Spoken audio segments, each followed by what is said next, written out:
Hey guys, welcome back to the Dragon Ball Z Dokkan Battle video. You guys know me, my name is D Free. If you don't know me, thank you for tuning into the channel and the video and stuff like that. So, I realized something. I went through a comprehensive guide on how to build all 10 of the teams for Super Battle Road and, went over a lot of the best options in that. So, let me just go ahead and state a couple of things.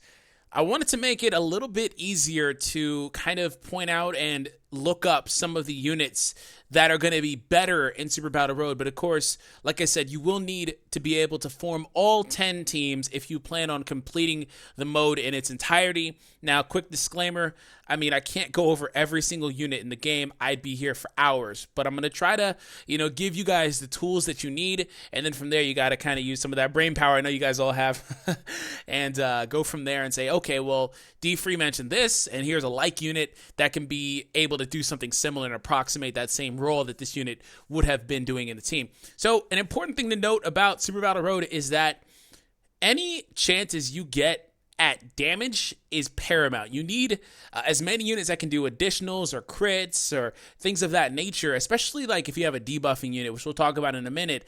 Maybe you want to give them more additionals so they get more chances at multiple super attacks and things like that, and they get the double debuff kicking in. So that is something to be aware of. Of course, counters and stuff like that really helps. But of course, not every single team has the exact same options of units. Not every team has a Super Vegito or things like that. Okay, so we're going to break this down. So I'm going to go over the best types of units to fill into the team. Because of course, if you haven't seen my breakdown video for the teams, you do need a leader, okay? And I went through like, hey, if you have the 120 leader for that specific team, take it. You'll be able to find a friend because there will always be a friend at the very top of your friends list. For whatever stage you're taking on, there will be a 120% leader there. SA10, unfortunately, no orbs invested, no crits or additionals and stuff like that. But still, they're there in case you need them. So you have the 120 leader, go with that. If you don't have that, use an LR leader. If you don't have an LR leader, then use the 70% leader. If you don't have a 70% leader, well, then use whatever best leader you have from there. Okay, and I feel like a lot of us should have a lot of that stuff, but not the LRs in particular, but you get my point. Maybe just one or two if you plan on beating like 3 or 4 of these stages and not all of them, not all 10. But again, incredibly difficult stage. So let me go ahead and go over, we're going to go over blocking, okay?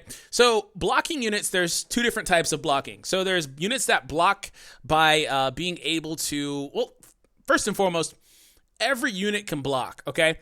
Every unit in the game blocks if they have type advantage against the stage that they are taking on, okay? So there's also the units like Janemba and Gohan and Trunks.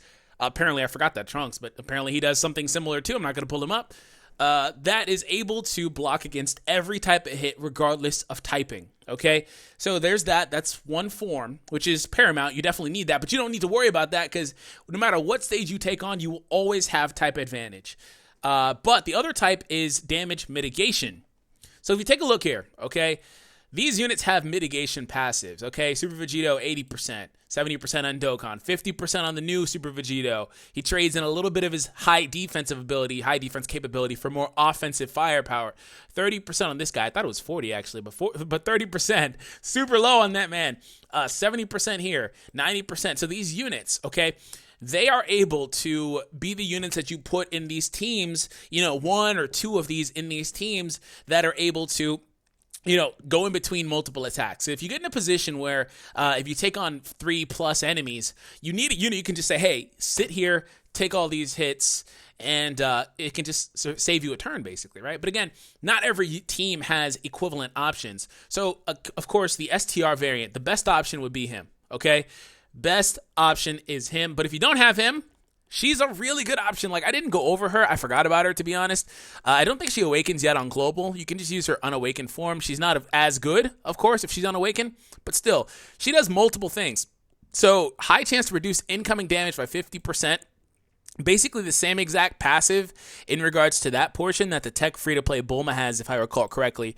And she's right here, too. Great chance, or no, she has a high chance. This one has a great chance, 50%. So Bulma is going to do it about 70% of the time. She's going to do it about 50% of the time. This Goten, going to be really good in Super Battle Road for Super Intelligence because he's going to block at a 40% clip while also having type advantage. So sometimes he'll get hit a little bit harder than other times. And then, of course, this guy's from the Baba Shop. He can be used to reduce reduced damage when he gets Ki plus 8. So just kind of go through this. This is all in the Dokkan Wiki. I'll try to remember to link all this stuff down below. And here are some more of the units that need type advantage in order to guard. But like I said, every unit can do this. But whenever they guard, they increase the amount that they tank. So speaking of the Goten, here's the Trunks, actually. So the Trunks is able to do the exact same thing, but he reduces damage received by 40%. The great thing about this Trunks in particular is that this is always active against Super Battle Road because you are going to be taking on the Extreme AGL event, basically, with a Super Tech team. And if you have him, he's going to be reducing everything he takes by 40% and having some common links like Prepare for Battle and Super Saiyan, although PFB isn't super common on Super Tech, but you get my point.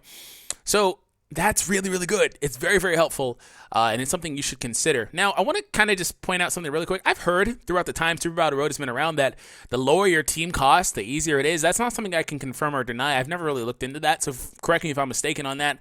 But I just wanted to put that out there, just breathe that into existence so you guys can try it. One of these days, maybe I'll try it. But again, you definitely want to have a blocker. Actually, let me go up to team composition really quick. Dokkan Battle Builder, just to give you guys an example of something I'm talking about, right? So this is actually one that I used in my video, which I implore you guys to go check that video out. It's pretty long. I know it's kind of a turnoff if they're super long like that, but it does go over a lot of good information, and there are timestamps in the comments if you want to look at a specific team build. So if I go over to Tech, since I was just kind of looking at Tech, and I sort them by attack as an option, and we put in the SSRs because I'm going to need that Trunks. Here's how, of course, the optimal, quote-unquote, optimal team would look, depending on how you choose to... Well, Tech is kind of wonky because you can run with the category lead instead, but just for an example, right? You have your damage dealer, and of course, he's your leader, too. So you need damage dealers. You also have a unit that can counter and can tank pretty well, and Gogeta SS4 has one of the best counter rates in the game. I think he's at 70% chance, despite it saying high. I think he was calculated at 70%. So you have that. Then you have a tank, right? A tank right here. So natural team composition is going to want to be at least 2 to 3 damage dealers, and then the rest of the team can be funneled in with tank / heal / stun, and all these things we're going to talk about today. Counter, that type of thing. So again, at least half the team you want to have, maybe 2 to 3 units probably is a good ratio. And also get you a man that can do both. Pause. No, get you some units that can do both. In all seriousness, there are some units like the Pan we were just looking at. She has the ability to heal, and she also can tank. And same thing with the Tech Bulma, which is why I actually used the Tech Bulma on my completed run for this mode. I used the Tech Bulma and I used the SR, yes, SR, Tech Jocko, to complete this stage with this Tech team. So just pointing that out, these are some units. You'll have to go over it yourself.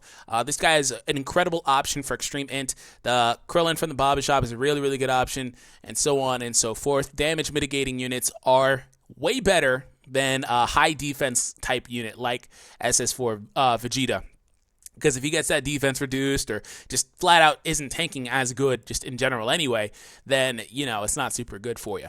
And there are some units that can do a little bit of both. Again, like Gohan raises defense for his allies, which is really, really helpful, on units that don't have high defense naturally, like SS4 Goku, for example. So that's the guard option / block. And we're going to move on from there. Actually, I need to pull that back up so I can put in the links in the description. Okay, so debuffing. Debuffing is very, very, very, very good in this game. There are multiple types of debuffs. There are super attack debuffs and there are passive debuffs. So units that reduce attack and greatly reduce attack are separated here. So these are the STR units that just regularly reduced. These are the ones that greatly reduce. Now, there was a calculation a while ago that said greatly reducing attack reduced the enemy's attack by about 14,000 damage overall. So that's very, very helpful. I do not know how that applies to SBR. I personally do not use many of these types of units in Super Battle Road. I typically only use them if they're like a leader or a top tier unit like Gogeta that kind of has that as an additional effect. So some of these units, again, like Tapion, whenever he comes, for example, can do multiple things. So they're definitely worth considering. But typically, if I'm going to use an attack debuff unit, I use the ones that can do it on the passive. So here are some attack debuff passive units. So, man, I forgot that freaking SS4 Gogeta reduces extreme types. Holy crap, I forgot that. That is something I have not thought about in months. So that's a thing. And the good news is with like a passive like that is that the entire time you take on Super Battle Road, if you have this unit, he is debuffing everybody the second he shows up, because you are always taking on Extreme AGL if you're using this guy in his event. So yeah, that's really good. So again, there are units that do debuff, now that I recall, attack for super types or extreme types or both, and kind of everything, right? Vegeta, exact same thing as SS4 Gogeta. He was like the first one to have that passive, I believe. Also, there are ones that do it to everybody, like STR Omega, reduces all enemies' attack by 30%. That's really, really wonky. There are multiple units like Orale, actually, that can kind of do both. Orale is a really, really good debuffer. She reduces their attack by 15% for 3 turns. Now, the stipulation is that she has to hit them, but that stacks. So, yeah, she can really just single out one opponent and say, hey, you're not doing any damage to me. And the benefit of her, she actually has shocking speed. She was farmable. She no longer is. By the way, there are some leaders like this. I haven't tried the double, like, Android 13 leader or physical Goku leader that nuke the enemy's attack. I don't know about that yet. You could try that.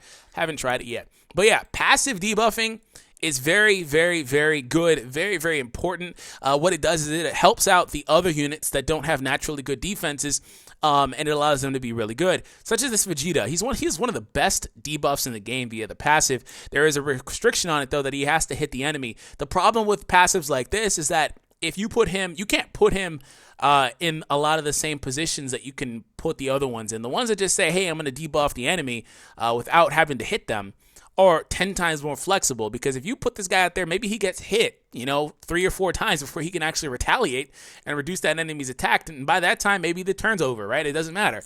And of course, Vegeta doesn't link super well with that team anyway, but that's neither here nor there. So that is definitely a factor. So I just wanted to kind of point that out, because these units are really, really good. They are definitely worth considering. And again, here's another unit that can do a little bit of both. This General Blue debuffs and stuns at a really, really high rate. One of the highest stun rates in the game, if I recall. And medium chance to debuff. It's not a guarantee, but if he does get it, then he is like one of the best defensive units you can actually take to this mode. So that's, that other mechanic. I need to go ahead and open that back up again. I need to open everything. So if you have that as an option, definitely go for it. And next we're going to talk about HP recovery. Look at Majin Buu there. So there are units that do it multiple ways. Again, this is another one of those things that happens multiple ways and different values. So at the start of the turn, 15% recovery. Really, really good. Although this guy on his stage is kind of hit or miss defensively. He gets hit really hard, by the way. 10%, 12%. So these guys are not necessary, I won't say, especially just the ones that mainly heal. Like Kid Buu, for example, they're not necessary, quote unquote, but they are nice little tech-in options for that last slot if you're looking for somebody to put there. But the ones that are a lot better are going to be these guys. These 3 right here. Well, you drop below 30% of your HP, one time max heal you. And Whis is the worst one, but he's applicable to Super AGL. She is the best one, technically, but she's only applicable to Extreme AGL. And Gohan is the middle one, of course, the middle child, only applicable to the super tech stage. And there are other units, of course, as we get down the line, that do other things. Whenever you reach a certain amount of HP or get below a certain amount of HP, this guy will heal you by 25%. Be careful with these units, okay? Be careful with these units because they don't have their own individual viability a lot of the time. Some of them do, some of them don't. For example, Zamasu. When you get below 80%, he goes ahead and heals you by 10%. He reduces defense. That would be 10 times better if that was reducing attack, because at least he could give you more defensive viability. Also, attack plus 60% is not enough damage output. But I did run him, I believe, on my Extreme STR team for the completed run. But I did have, Broly in there, and he was tanking really well. I had STR Rosé, so I had to wait for STR Rosé to come out to beat that personally. And another unit to be aware of. He literally does nothing except for heal. So if he's getting in a position where he's getting hit for 45,000 damage. I'm telling you, if you take this unit, he will get hit really freaking hard. I've done it. Those guys that can't defend themselves, they kind of give up what they give you back, basically. AGL Whis, he at least has a chance at stunning. So that's a thing, right? And of course, a one-time full heal is a lot better than every time you see them under a certain condition recovery, right? So I wanted to point that out because if you can tech in one of these options, definitely do it because they're really, really good and very, very helpful. Now, not to mention that there are links that heal, right? Metamorphosis and stuff like that. There are links that heal as well, and maybe you can play around with that as well without running an actual healing unit on the team. So stunning, guys. So this can literally be the difference between winning a match and losing a match. If you're gonna run a stunner, run one that can be one of two things. That can be a tank or a support, is my advice. Turles, awesome support, 50% stun rate. Vegeta, one of the best pure tanks in the game. Mitigates attack and defense, attack from normal attacks and super attacks. And also can stun for 50% clip. He does two of the best defensive things you can possibly do in this game, making him one of the best possible overall units for Super Battle Road just in general, right? And then Whis, we talked about Whis, can stun at a 25% clip, also can give you that one-time heal. Also, there are AoEs like Mr. LR Vegeta. He can do a stun on everybody if he hits them all with his final explosion or whatever it's called. You know, stuff like that. And here's the Chi-Chi Bulma freaking Pan Unawakened. She is able to stun, recovers 25% of damage dealt as health. So until she awakens, be weary of her, because she is literally like Majin Buu, except she can stun a bit better. She's literally just like the Majin Buu I just talked about. Be wary of her, be wary of her, be wary of her, because she will get hit ridiculously hard. She has some viability in that she can super early and stuff like that. But until she awakens and she gets that defensive passive, just be wary of her. She can help you, but just be aware, that it can be hard. Also, there are units that can stun whenever they hit the enemy. So here's Whis. Whis lowers attack. He also lowers the enemy's attack by 20% as well when he hits them, just like the Vegeta we talked about a moment ago. That's not super flexible. This is a lot more flexible than this is in practice, right? But also, on top of the double debuff, assuming that Whis goes after one opponent, super attacks them, reduces their attack with his super attack mechanic, also reduces their attack by 20% via his passive, he has a chance to stun them, a high chance at that. So again, another really, really good multifaceted unit. And if you guys don't understand, there's a theme to this. I talked about earlier that you want to have like 2 or 3 of these units that can fill in these defensive roles for you, whether it's healing and tanking, whether it's tanking and stunning, whether it's just pure tanking. You want stuff like that. You cannot, I repeat, cannot expect to go into Super Battle Road and win with just pure damage dealers. It's not going to work, okay? So again, that's just pretty much in essence the stun category. If you're going to run a stunner, and I want to talk about these two in particular because they say may stun all enemies, right? And I can't really speak to Tien or Bulma, and these guys can do it in their passive too, but it's a rare chance. 8% chance to stun everybody, 33% chance to stun everybody via these two units. That's pretty good. 33% is pretty passable. It means a third of the time it'll happen. But 100% of the time, these two units, and they are the only ones in the game, will stun every single opponent you see. And that alone is good enough to warrant putting one of these guys on your team. Okay? They will stun everybody. That is a free turn. That means they can show up, stun, and by the next time you see them, maybe you've taken out like 2 or 3 opponents if you're facing like 5 opponents or whatever. And that's where they really shine, right? They have to get hit really hard back in turn, but what they do via the passive of 100% stunning everybody is invaluable. It really is invaluable. And I'm not going to overlook that. I'm not going to talk bad about it because it's invaluable. So just to recap, I went over blocking / mitigation.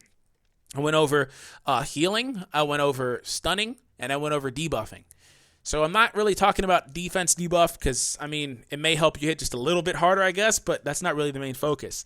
So I just wanted to show you guys who the true MVPs of Super Battle Road are. For some of you guys that have been playing the Japanese version or just kind of need help, or for the global players that are about to start playing the mode.